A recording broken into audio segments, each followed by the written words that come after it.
সনাতন ধর্ম অনুসারে দেবতা ও অসুরদের মধ্যে সমুদ্র মন্থনের সময় উঠে আসা অমৃত বিষ্ণু যখন তার মোহিনী রূপ ধারণ করে দেবতাদের মধ্যে ভাগ করে দিচ্ছিল, অসুররা মোহিনী রূপে এতটাই আকৃষ্ট হয়েছিল যে তারা সেই অমৃতের কথা ভুলে যায়।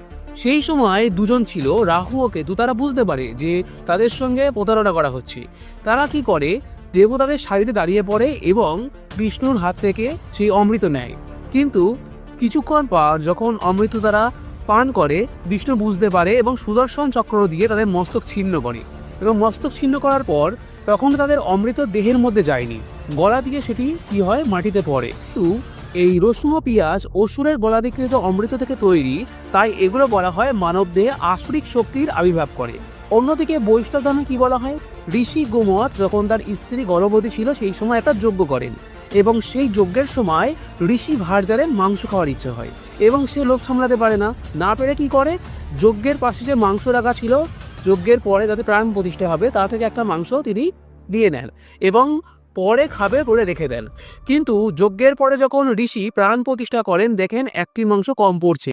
যে ঋষি ভার্যা ভয়ে সেটি বাইরে ছুঁড়ে ফেলে দেন এবং ছুঁড়ে ফেলে দেওয়ার পর যেহেতু প্রাণ প্রতিষ্ঠা হয়ে গেছে, সেই মাংসের মধ্যে প্রাণ প্রতিষ্ঠা হয় এবং সেই মাংসের যে হাড়, সেই হাড় থেকে জন্ম হয় হচ্ছে রসুন এবং মাংস থেকে জন্ম হয় পেঁয়াজ। এই কারণেই বলা হয় যে রসুন ও পেঁয়াজ এই দুটি আমিষ।